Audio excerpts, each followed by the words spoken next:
मूर्ति अनावरण कार्यक्रम में उपस्थित हुए हैं। सुरेंद्र सिंह जी ने 4 अक्टूबर 2015 को जम्मू कश्मीर में कुपवाड़ा में आतंकवादियों से लोहा लेते हुए वीर गति को प्राप्त किया। उस समय उनकी उम्र केवल 31 वर्ष थी। उनको उनकी उत्कृष्ट सेवाओं के लिए सेना की तरफ से भी हाई एल्टीट्यूड मेडल और सैन्य सेवा मेडल दिया। उनकी शहादत पे हम उनके परिवार को नमन करते हैं, शहीद की वीरांगना को नमन करते हैं और आशा करते हैं कि उनके जो दोनों संतान हैं, उनका बेटा दीपांशु और बेटी निशा, वो अपने जीवन में अपने पिता के कदमों पे चलते हुए अच्छी पढ़ाई करें, आगे बढ़ें और हम पूरे परिवार के साथ यहाँ पर आकर के पूरे परिवार को हाथ जोड़ के नमन करते उनका अभिनंदन करते हैं। इस 174 करोड़ रुपए के लोकार्पण में पीडब्ल्यूडी के 79 काम है, जन स्वास्थ्य अभियंत्रिकी पीएचडी के 27 काम है, ग्रामीण विकास और पंचायती राज के 451 काम है, ग्रामीण विकास पंचायती राज नीमराणा के 26 काम है, मुंडावर नगर पालिका के 38 वर्क है, नीमराणा नगर पालिका के 12 काम है और डीएमएफटी के माध्यम से जो हमने शाहजहांपुर में हम हॉकी का स्टेडियम विकसित कर रहे हैं वो एक काम है। कुल मिलाकर 634 काम है जो हम 174 करोड़ रुपए की लागत से कर रहे हैं। और अभी कुछ ही दिन पहले हमने खैरकल में भी उस दिन खरा जी आ नहीं पाए थे, लेकिन उनके सहयोग से लगभग 274 करोड़ रुपए के काम का हमने लोकार्पण और शिलान्यास किया है।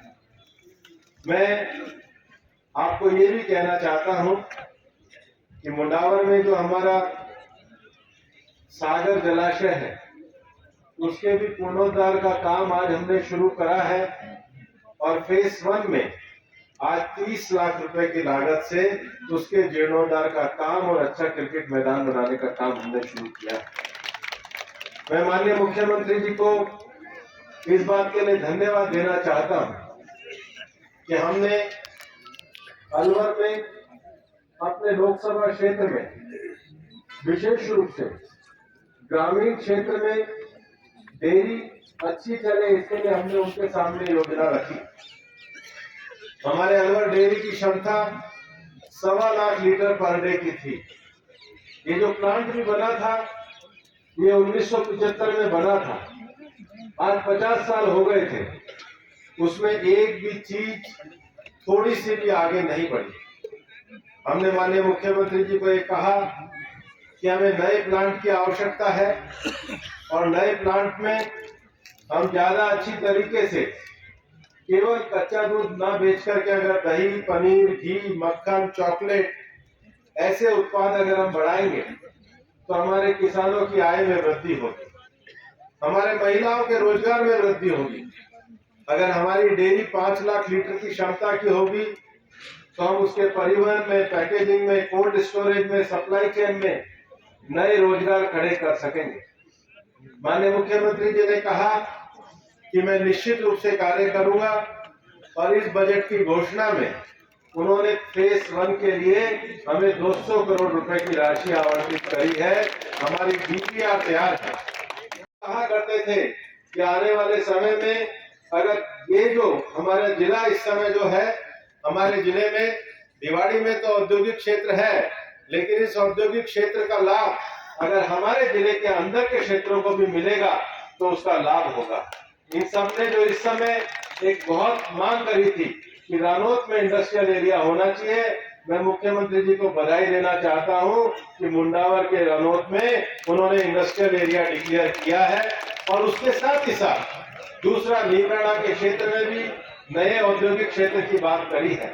हम चुनाव लड़े थे तो निश्चित रूप से हम पानी के मुद्दे पे चुनाव लड़े थे, और मैं ये मानता हूं कि एक एक चीज को आगे बढ़ाने के लिए, एक एक चीज पे फाइल को आगे बढ़ाने के लिए मेहनत करनी पड़ती है। बीच में बहुत सारे लोग बहुत सारी बात करते थे। मैं राजस्थान के मुख्यमंत्री भजनलाल जी को फिर बधाई देना चाहूंगा कि उन्होंने प्रधानमंत्री नरेंद्र मोदी जी के मार्गदर्शन में मध्य प्रदेश के मुख्यमंत्री जी के साथ ईआरसीपी का समझौता किया। केवल समझौता नहीं हुआ है, वो डीपीआर भी तैयार हुई। केवल डीपीआर तैयार संकल्प किया था कि हमारे क्षेत्र के जो गवर्नमेंट स्कूल है उसमें हम ई लाइब्रेरी खोलेंगे। मुझे बताते हुए खुशी है कि 2 साल में हमने 80 गवर्नमेंट स्कूलों का इंफ्रास्ट्रक्चर पूरा किया है, और मैं बड़े विश्वास के साथ आज आपके सामने कह रहा हूं कि आने वाली 2 मई को हम पूरे 125 गवर्नमेंट स्कूलों की ई लाइब्रेरी का लोकार्पण करने का काम करेंगे। और हम अपने इलाके में हमने हर वर्ष सांसद खेल उत्सव में 35,000 बच्चों को इकट्ठा किया। हम नेशनल बुक ट्रस्ट के माध्यम से बहरोड में बच्चों में शिक्षा के प्रति जागरूकता लाने के लिए सबसे बड़े पुस्तक मेले का आयोजन करेंगे, ताकि हमारे बच्चे किताबों की ओर ध्यान देने का काम शुरू करें। मैं आपको ये बताना चाहता हूँ कि आज की दुनिया में एक और नया विषय बहुत ज्यादा चल रहा है। आज की दुनिया में सबके हाथ में मोबाइल रहता है, हर एक रोज व्हाट्सएप भेजता है, लेकिन समझ में ये नहीं आता कि व्हाट्सएप की दुनिया का इतना मैसेज जाता है, इसको पढ़ा कैसे जाएगा। किसी को व्हाट्सएप पे दवाई के बारे में जानना है, किसी को व्हाट्सएप पे फसल के बारे में जानना है, किसी को मौसम के बारे में जानना है, किसी को पिक्चर के बारे में जानना है, किसी को पढ़ाई के बारे में जानना है। तो जो करोड़ों मैसेज दुनिया में जो आज कम्युनिकेशन के कारण से जा रहे हैं, इसकी जो मशीन से लर्निंग है उसका नाम आर्टिफिशियल इंटेलिजेंस है।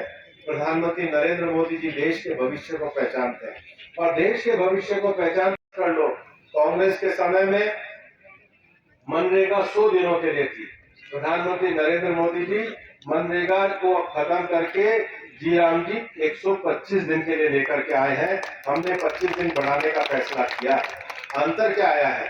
पहले दावणी के समय में मजदूर नहीं मिला करते थे, तो सरकार ने इतना ही कहा है कि भाई जब गांव में काम हो तो इस काम को ना दिया जाए, जब गांव में काम खत्म हो जाए तो फिर ये जी राम जी को लागू किया जाए, जिससे किसानों को भी मजदूर मिलेगा और जो 100 दिन का रोजगार है वो उसका ओवरलैपिंग नहीं होगा। कांग्रेस के समय में बहुत सारा पैसा ऐसे ही खा लिया जाता था, लेकिन मैं आपको ये बताना चाहता हूँ इसकी जीपीएस मॉनिटरिंग का काम होगा। और सबसे बड़ी बात है, पहले कहा जाता था भाई मनरेगा कहाँ लगेगी, जहाँ इंजीनियर ने तय कर दिया वहां लगेगी। अब एक नया विषय आया है कि अगर 2047 का विकसित भारत हमको बनाना है तो हर गांव का एक विलेज डेवलपमेंट प्लान बनेगा।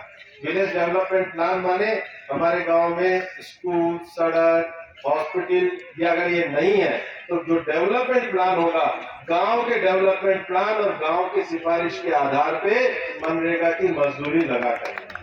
सबसे बड़ी बात है, SC/ST के लोग अगर अपना मकान बनाना चाहते हैं तो उनके लिए भी निश्चित रूप से मनरेगा की मजदूरी का लाभ उठ सकेगा। मैं आपको एक चीज और कहना चाहता हूं, आने वाले समय में हमारे यहाँ पंचायत के चुनाव होने वाले हैं।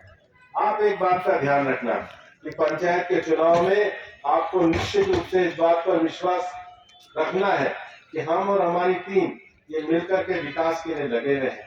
इस विकास के काम में कोई व्यवधान मत आने देना, इस विकास के काम में किसी प्रकार का भ्रम मत खड़ा होने देना, इस विकास के काम की गति और निरंतरता को रुकने मत देना।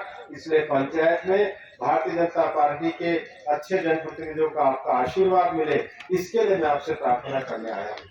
और मैं अंत में वापस से कहना चाहता हूँ कि हमारे देश में हमारे लिए जो शहीद हुए हैं, जिन्होंने इस देश के लिए जीवन संकल्पों को आपके सामने केवल उद्घाटन नहीं किया है, बल्कि हमने संकल्प लेते हैं कि उन्होंने जो शहादत दी उसके गौरव, उसके सम्मान, उसकी रक्षा को बनाए रखने के लिए हम ईमानदारी के तरीके से आपकी सेवा में जुटे रहे। तभी ये हमारे जीवन में अगर हम ईमानदारी से सेवा करते रहेंगे, यही अमर शहीद के प्रति सच्ची श्रद्धांजलि होगी। मैं पुनः उन्हें नमन करता हूँ, उनके परिवार का अभिनंदन करता हूँ और ये विश्वास करता हूँ कि जो विकसित भारत हम बनाना चाहते हैं, उस विकसित भारत में हम अपने मुंडावर को भी विकसित बनाएंगे, अपने जिले को भी विकसित बनाएंगे, अपने प्रदेश को भी विकसित बनाएंगे। जय हिंद।